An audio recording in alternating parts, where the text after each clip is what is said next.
E se eu te falar que hoje o Fluminense pode se tornar o único carioca na Copa do Brasil? Tomara que seja a gente. Dia de Fla-Flu, jogo de volta das oitavas de final da Copa do Brasil 2023. E tudo que você precisa saber sobre o segundo jogo das oitavas de final se encontra aqui nesse vídeo pré-jogo. Então, vambora. Roda aí a vinheta.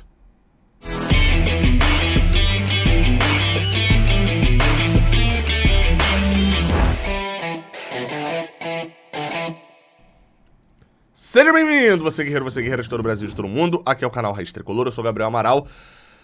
Sou jornalista e sou tricolor. Vamos embora porque hoje às 8 da noite tem Fla-Flu, tem Flamengo e Fluminense, hoje o mando é deles. Jogo de volta da Copa do Brasil 2023, as oitavas de final. O jogo terá a transmissão do Sport TV e do Premier, mas eu narro ao vivo, sem delay e com o áudio real da torcida, diretamente do Maracanã, a partir de 7 horas, 7h05, na verdade, a gente abre a transmissão aqui do Raiz Tricolor, já direto lá do Maracanã, com aquecimento, com o show da torcida, com o áudio real da torcida, seja com a torcida do Flamengo cantando ou com a do Fluminense, enfim, é o ambiente real do estádio, até porque a gente nem tem equipamento suficiente pra gente maquiar, não. Mas enfim, tá? Tem a nossa transmissão por lá, então vem acompanhar com a gente. Jogo de número 445, Fla-Flu 445, 141 vitórias, 142 empates e 161 derrotas nossas para o Flamengo no histórico geral. Quer saber mais informações sobre esse jogo?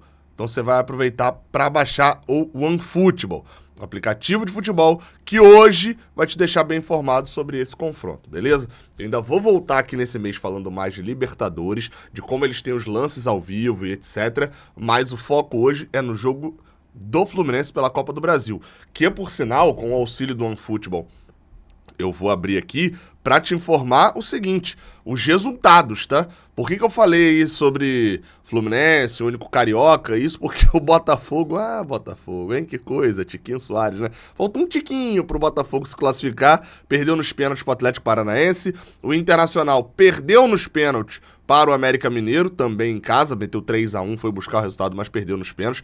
Bizarro, tá? Pênalti anulado pelo VAR, 2 toques, torcida não comemorou, loucura.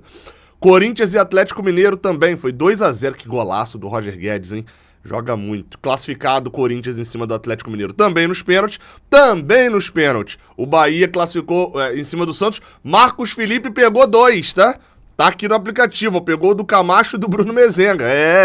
Bahia classificou, além de Grêmio e Palmeiras que se classificaram sem precisar dos pênaltis. Todos os resultados tá aqui no OneFootball. Baixa o link tá aqui embaixo na descrição, beleza? Cara, agora vamos lá, vamos falar um pouquinho mais sobre esse Fla-Flu, né? Além das informações que eu já dei. Explicando rapidamente, né? O jogo foi 0-0 na ida, não existe gol fora de casa, nem nada disso. Então é o seguinte, jogo único, quem ganhar tá classificado, se tiver empate, vamos direto pra pênaltis. Não tem prorrogação, não tem nada disso não. Então, empatou pênalti, quem ganhar tá classificado. 4.300.000 reais. É isso que vale para quem se classificar. Mais do que isso, né? A chance do título e a chance de arrecadar ainda mais indo para semifinal e final.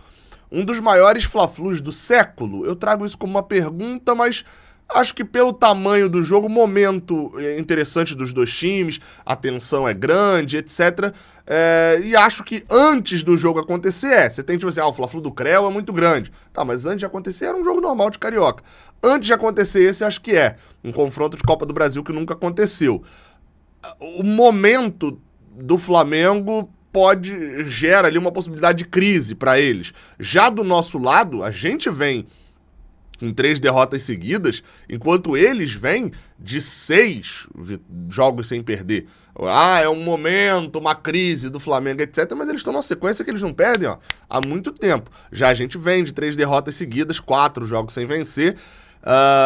Lesões que complicam a nossa vida, impossíveis improvisações do Fernando Diniz, mais um histórico positivo no confronto recente. Maracanã vai estar lotado? Bem, os flamenguistas compraram, né? No nosso mando, a gente esgotou toda a carga possível pra gente e eles esgotaram toda a carga possível pra eles, que era menor. Agora, com o mando deles, eles esgotaram toda a carga possível pra eles. A gente não. Vai ser um daqueles setores sul que não vai estar lotado. Mas Deu certo várias vezes assim, então que dê mais uma vez. Sampaoli contra Fernando Diniz, num jogo onde os dois são extremamente ousados. A ousadia do Sampaoli prevaleceu no primeiro jogo, mas não no resultado. Foi um jogo melhor do Flamengo, dificultou a vida do Fernando Diniz, principalmente no primeiro tempo, né, quando o jogo estava igual, mas mesmo com um a menos, o time de Sampaoli não conseguiu fazer um gol no time do Fernando Diniz. De lá pra cá eu sei que já passaram alguns jogos, mas ainda assim chama a atenção para ver o que a gente vai ter nesse segundo confronto. Será que agora o Fluminense vai se impor ao Sampaoli, vai deixar dificuldade para ele? Será que vai repetir o primeiro jogo? A gente vai falar disso mais no Bola em Campo. Mas antes precisa destacar o seguinte: a chance é real de ter pênalti, né? São 3 resultados possíveis, um deles vai para pênalti. Dado que a gente de 6 jogos nessa quarta-feira teve 4 indo para os pênaltis, fica a pergunta. Os jogadores do Fluminense treinaram pênaltis especificamente para esse jogo? Porque treinar pênalti eles sempre treinam, né? Todo treino e tal, tem gente lá treinando. Mas especificamente para esse jogo eles treinaram? E quem bate pênalti? Olhando o time titular que eu vou mostrar aqui daqui a pouco, acho que não rola, não. É difícil achar 5 para bater. Mas pelo menos a gente tem Fábio, que é um goleiro que nos dá muita segurança. Vamos embora pro Bola em Campo. Vamos lá. Seguinte. Essas aí são as prováveis escalações dos dois times muito adiantados, né? Como a gente espera que seja. E detalhe, eu vou colocar aqui depois escalações prováveis porque não tem escalação definida. Vamos primeiro falar do Fluminense, tá? Fábio é o goleiro, Samuel Xavier, Nino e Felipe Melo também não joga, então eu tenho que tirar o Felipe Melo daqui, que eu quase alterei tanto já essa escalação, cara, que eu quase esqueci o Felipe Melo aqui, ó. O Felipe Melo foi expulso no primeiro jogo. Então Manuel assume a zaga e Marcelo não treinou, não se sabe se ele vai pro jogo ou não, então há a possibilidade real, nesse momento eu chutaria que é o Guga. A gente viu a apuração o jornalista dizendo, de que o Marcelo falou para pessoas próximas que jogaria até mesmo sem uma perna, então pode ser o Marcelo. Eu vou deixar o Marcelo aqui numa situação de pensamento positivo, pelo menos. André e Martinelli substituindo o Alexander, com Lima substituindo o Keno, Ganso, John Arias e Germancano. Como sempre, a gente sabe que o Fluminense pode tanto abrir os 2 pontas, um de cada lado, quanto trazer os 2 para jogarem pela direita ou os 2 para jogarem pelo lado esquerdo. São as variações do Fernando Diniz que já acontecem há um certo tempo. O Germancano tá numa seca de gols, como já passou algumas vezes pelo Fluminense, e normalmente quando ele desencanta por várias vezes. Que seja assim agora. Fazer gol no Flamengo, no Red Bull e no River, sequenciazinha bonita, hein? Enfim, há a possibilidade ainda, dado o treinamento que o Fluminense fez nessa última semana, e foi divulgado essa informação pelo Dedé Onelei, que é da Web Rádio Fluminense, faz sempre a transmissão lá ao nosso lado, né, do lado da gente lá no Maracanã, na tribuna do Maracanã, e ele colocou o seguinte: segue o time que treinou hoje para o confronto de amanhã. E aí ele falou, não tem informação ainda se o Marcelo irá para o banco ou estará fora da relação do jogo. Ou seja, ele está trazendo a informação do time que treinou. Lembrando que outros jornalistas chegaram a falar que o Marcelo, mesmo sem treinar, poderia ser titular, tá? E aí ele colocou esse time que aparece aqui, só trocando o Guga pelo Marcelo, né, na lateral esquerda, mas colocou no finalzinho a seguinte frase: Pirani também treinou na lateral esquerda. E isso causou um alvoroço gigantesco no meio tricolor. Entendo o ponto de que Pirani não vai ser o Pirani não vai ser titular. O que eu penso com esse treinamento do Gabriel? Também não desconfio de nada do Diniz. Também o Diniz, eu já gravei vídeos aqui no canal falando que é maluco. Alternativa de jogo para um possível resultado adverso no segundo tempo.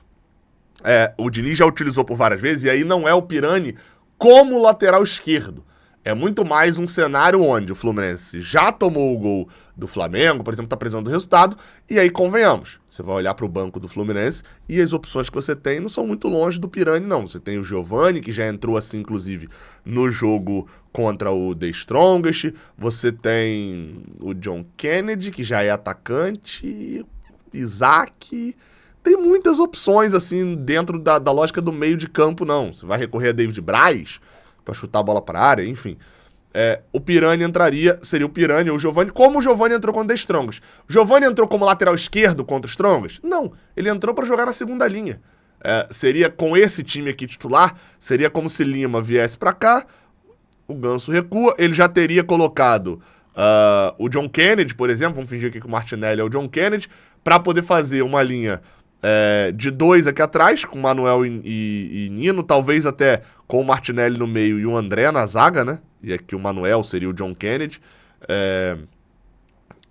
E aí, enfim, já estaria colocando o 2 ou 3, o recurso Samuel Xavier pra zaga, e adianta o Pirani pra uma linha pra jogar quase como se fosse um ponta, pelo lado esquerdo, dando alternativa de cruzamento pra área fechado, né? Isso já aconteceu, como eu falei, lá no jogo contra o Strongest, onde quem entrou jogando nessa função foi o Giovani, e isso acontecia muito lá atrás, em 2019, aconteceu muito não, aconteceu umas 3, 4 vezes no Campeonato Carioca, que era ele fazendo isso na lateral direita, tá? Era na lateral direita, colocando era tirando o Ezequiel, se eu não me engano, e colocando o Marquinhos Calazans como ponta.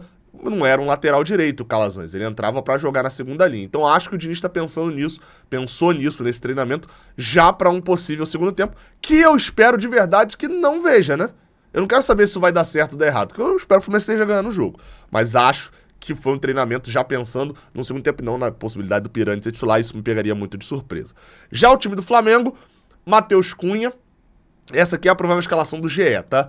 Wesley lateral direito, com Fabrício Bruno e Léo Pereira, e o Davi Luiz pode ser titular, Ayrton Lucas, Pulgar e Thiago Maia, Gerson, Arrascaeta, Cebolinha e Gabriel Barbosa. O Pedro ainda não tá 100% recuperado, o Arrascaeta também pode ser que não fique 100% recuperado, e a escalação dada pelo Vene Casagrande, que é um jornalista mais conhecido lá no Flamengo, justamente por esses vazamentos e etc., coloca o time com 3 zagueiros. E aí o Davi Luiz passa a jogar. E aí teria um time com Matheus Cunha ou Santos. O Sampaoli não teria decidido isso ainda. A gente veria Fabrício Bruno, Davi Luiz e Léo Pereira na zaga. Wesley como ala pela direita. Ayrton Lucas como ala pela esquerda.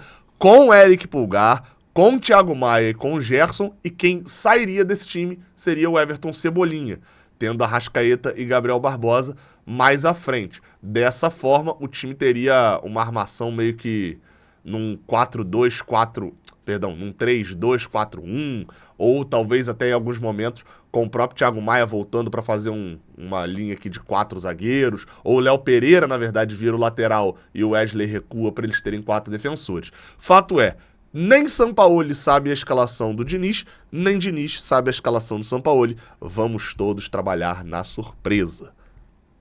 E aí, o que será que vai desenrolar de um caso para o outro? Lembrando sempre, Lelê e Thiago Santos não podem atuar na Copa do Brasil, já jogaram por Volta Redonda e Grêmio, respectivamente, além das suspensões, da suspensão do Felipe Melo, que foi expulso no primeiro jogo contra o Flamengo. Já sobre jogadores lesionados, a gente ainda tem Keno no departamento médico, pelo visto ainda demorando mais, e a gente também tem Alexander fora, talvez Marcelo, né? E claro, Jorge também, que tá mó tempão. Sobre jogadores pendurados, nenhum. Só Ganso e Keno tomaram um cartão amarelo na Copa do Brasil, então a gente não tem nenhum jogador que possa, se tomar um amarelo nesse jogo, ficar de fora da semifinal, do jogo de ida das quartas de final, caso a gente passe. Vamos falar de arbitragem? Vamos falar de arbitragem aqui, né? Vamos lá. Seguinte, a arbitragem da partida será feita pelo senhor Rafael Claus, que criou um alvoroço nas duas torcidas quando teve seu nome sugerido, seu nome recomendado para arbitragem. Primeiro, só para deixar claro, não acho o Rafael Claus tão ruim quanto o Daronco, tá? Para mim são coisas diferentes. Eu acho o Daronco ruim. Não acho o Claus nesse nível. Acho que o Claus... E aí, só pra deixar claro também, a torcida do Fluminense reclama, nossa, como que permitem que ele apite o jogo do Fluminense? Aí o Sérgio me mandou o vídeo também da torcida do Flamengo falando, nossa, como que deixam apitar jogo do Flamengo? Ele persegue o Gabigol e ele não sei o que lá. Enfim, torcida do Flamengo chorando também. Então assim, vamos parar com esse chororô, porque é o Rafael Claus. Eu num vídeo recente aqui, eu parei pra ler todos os últimos árbitros que apitaram jogos do Fluminense. Sério, dá pra gente reclamar de todos eles, cara. Todos eles. Sabe por quê? Porque a arbitragem do Brasil é horrível, pô. Essa é a verdade. Se você pegar aqui, ó, Brasileirão 2023, eu vou fazer a mesma coisa que eu fiz num vídeo recente. Leandro Voaden, nossa, horrível, arrogante, e fez aquela merda em 2015, quando na Copa do Brasil. E o Braulio da Silva Machado, que apitou contra o Botafogo, contra o América Mineiro, que sentiu gás de pimenta pra atrapalhar o jogo contra o Palmeiras ano passado, horrível. Edna Alves Batista, horrível. Além de ser mulher, mulher... Além disso, ainda tem o fato de que ela é autoritária, dá cartão amarelo, erra demais. Nossa, erra muito. Flávio Rodrigues de Souza, o arrogante, que ninguém pode falar com ele, qualquer besteirinha que fala ele já sai dando amarelo, igual expulsou ele expulsou quem naquele jogo? Expulsou o André naquele jogo contra o Cruzeiro? Horrível. E o Wilton Pereira Sampaio, que só consegue ser melhor só do que uma pessoa, que é o irmão dele, o Sávio Pereira Sampaio. Horrível também. Rafael Claus apitou contra o Fortaleza aí, ó, que eu tô te falando. Horrível. Ah, e o Paulo César Novelli, que eu não conheço. Mas é horrível também, deu aquele pênalti ridículo do Vitor Mendes. Então assim, qualquer árbitro vai ser uma merda. Então vamos parar com esse show. Agora, fato é, o que o Rafael Claus tem que a gente pode analisar? Deixa o jogo correr. E os jogos que ele apita normalmente descambam pra confusão. Porque ele perde o controle da partida e trabalha com cartão. Então assim, é um cara que perde o controle do jogo e vai trabalhar no cartão, e isso me incomoda muito. Mas que a gente não tem o Felipe Melo no jogo, mas eu acho que o nosso time, olhando esse jogo e esse time aqui, a gente tem Samuel Xavier, de certa forma, se o Marcelo for titular, André e só jogadores que sabem provocar o adversário e lidar com a pressão. Agora, tem alguns jogadores que não sabem fazer isso, e isso me preocupa dentro de um jogo onde o mental pode ser muito importante. Mas tem aquele recado também, estatisticamente a gente tem que falar, né? Rafael Claus apitou vários jogos do Fluminense, apitou ao todo 31, foram 9 vitórias nossas, 4 empates e 18 derrotas. Mas, pelo menos dos últimos 5, a gente ganhou 4, só perdeu esse contra o Fortaleza com o time reserva. Então, o retrospecto atual é bom com o Rafael Claus.